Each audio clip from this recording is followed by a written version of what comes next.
Hello दोस्तों, मैं हूँ राजेश माहौर और आज क्लास 11वीं मैथ का क्वेश्चन नंबर 5 बोल रहा है कि निम्नलिखित समुच्चय के सभी अवयवों को सूचीबद्ध रूप में लिखें। मतलब यह है सेट बिल्डर फॉर्म, इसको बोलते हैं समुच्चय निर्माण रूप। ये जो दे रखे हैं इसको अपन को बदलना, पर रूप में परिवर्तित करना है। सूचीबद्ध रूप या सारणीबद्ध रूप का मतलब होता है, सूचीबद्ध रूप या सारणीबद्ध रूप का मतलब होता है रोस्टर फॉर्म।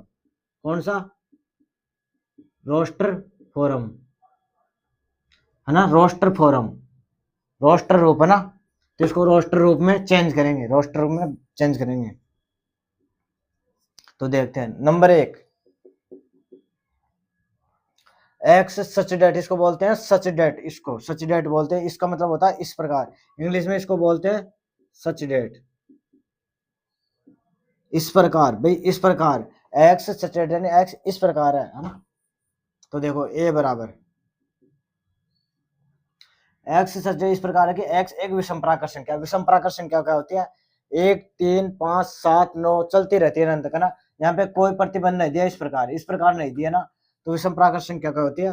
1 3 5 7 9। एक्स एक विषम प्राकृत संख्या, प्राकृत संख्या 1 से स्टार्ट होती है, प्राकृत संख्या 1 से स्टार्ट होती है, लेकिन विषम की बात हो रही तो 1 3 5 7 में सारी विषम संख्या है। यहाँ पे कोई प्रतिबंध नहीं दिया है ना, तो ये चलती रहेगी। नंबर 2, एक्स से जेड, एक्स इस प्रकार के, एक्स एक पूर्णांक है। पूर्णांक का मतलब होता है माइनस वाली प्लस वाली और जीरो मिलकर, जैसे -2 -1 0 1 2 -1 माइनस, ये पूर्णांक है। पूर्णांक, पूर्णांक का मतलब होता है पूर्ण अंक, बटे में नहीं आना चाहिए, पॉइंट वाला कहना मतलब, बटे मतलब पॉइंट वाला नहीं आना चाहिए, पूर्णांक होना चाहिए पूर्णांक का मतलब। तो एक्स इस प्रकार है कि एक्स एक पूर्णांक है, कहां से कहां तक? -1/2 से। तो -1/2 का मतलब तो -0.5, -1/2 का मतलब -1/2 का मतलब -0.9/2 का मतलब कितना होता है? 4.5, है ना।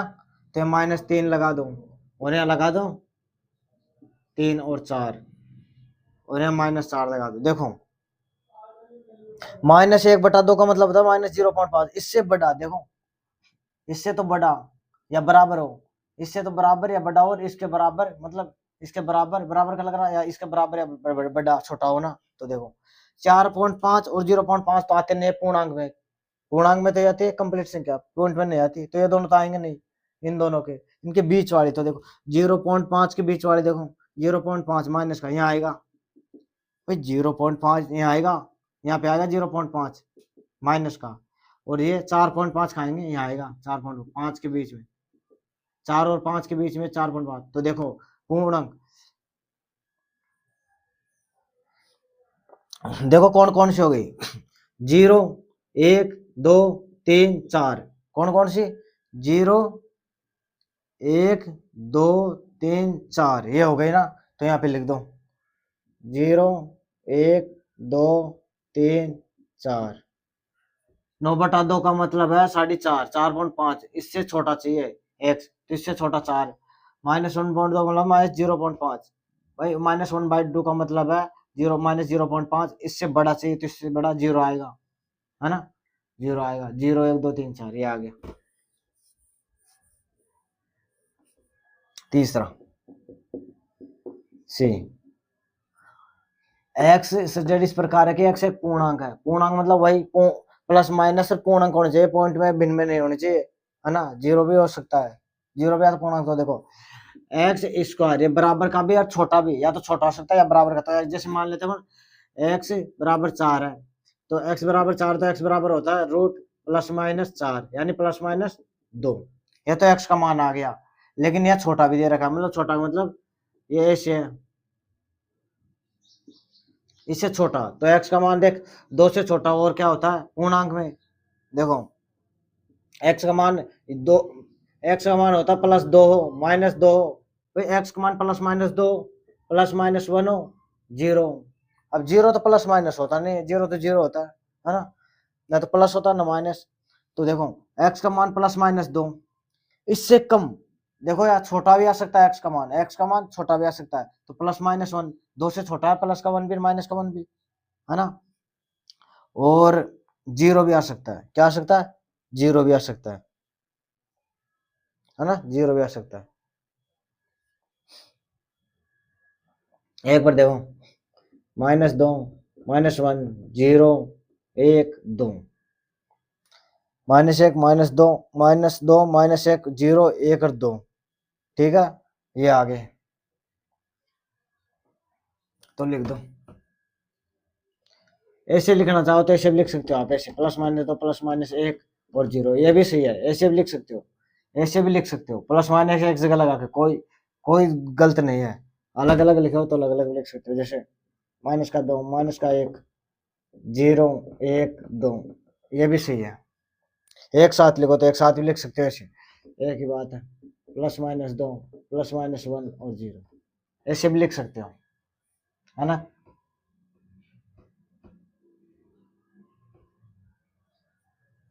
चौथा D, एक्स लोयल, लोयल शब्द का एक अक्षर है। देखो सेट में कभी भी रिपीट नहीं होते। ऐसे नहीं आएगा कि सेट में कि ए और ए आगे, दो आगे, नहीं, ऐसा नहीं हो सकता। ऐसे नहीं हो सकता 5 और 5 आगे, ऐसा नहीं हो सकता। एक ही आता है, एक, मतलब रिपीट नहीं होते, दो बार नहीं आते कोई भी। तो एल दो बार है तो एक बार ही लिखेंगे, तो इसका समुच्चय बना था रोस्टर फॉर्म में ना। तो देखो LOYA, ये बन गया, रिपीट नहीं होता इस वजह से, है ना। चौथा, अब पांचवा,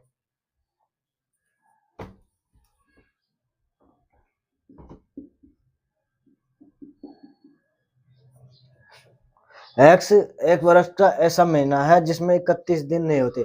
ऐसा वर्ष का महीना है जिसमें 31 दिन नहीं होते। 31, देखो हिंदी में लिख दो चाहे इंग्लिश में, एक बात मैं इंग्लिश में लिख रहा हूँ। जनवरी, फरवरी, मार्च, अप्रैल, मई, जून, जुलाई, अगस्त, सितंबर, अक्टूबर, नवंबर, दिसंबर। 31 दिन नहीं होते हैं। तो 31 दिन किस किस में होते हैं?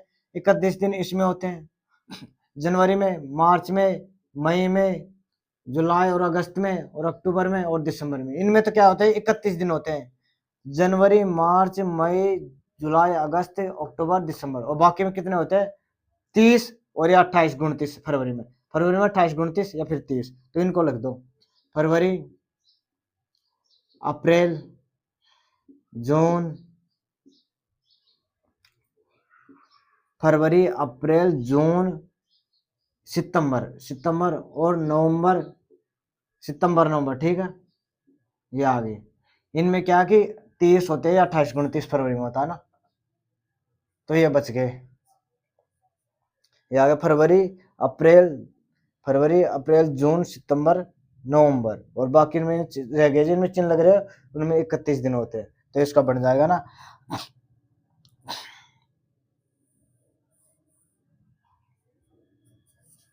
छठा एक्स इस प्रकार है कि अंग्रेजी वर्णमाला का एक व्यंजन है। क्या है? व्यंजन, स्वर नहीं है, ए ई आई ओ नहीं है, स्वर, स्वर नहीं है ना। कैसे पहले आता हो, कैसे पहले पहले कौन आएंगे? बी, व्यंजन। ए नहीं आएगा, ए ई आई, क्योंकि ये स्वर है, व्यंजन की बात हो रही है। तो बी, सी, डी, ई के बाद में एफ, जी, एच, आई भी छूटेगा, नहीं आई आएगा, आई, व्यंजन आएंगे केवल, ए ई आई, ये नहीं आएगा, ए ई आई नहीं आएंगे, क्योंकि क्या स्वर है, क्या स्वर है, वोवल्स। और ये क्या व्यंजन, कोस्टोनेंट, कोस्टोनेंट ना। बी, सी, डी, ई नहीं आया, ई आ गया, ए और ई आ गया, तो एफ, जी, एच, आई आ गया। ठीक है, तो ये हो जाएगा इसका। तो इस प्रकार ये कंप्लीट हो क्वेश्चन नंबर 5। वीडियो को लाइक कर दीजिए और चैनल को सब्सक्राइब कर दीजिए। ऐसे मैं वीडियो बनाकर डालता रहूँगा।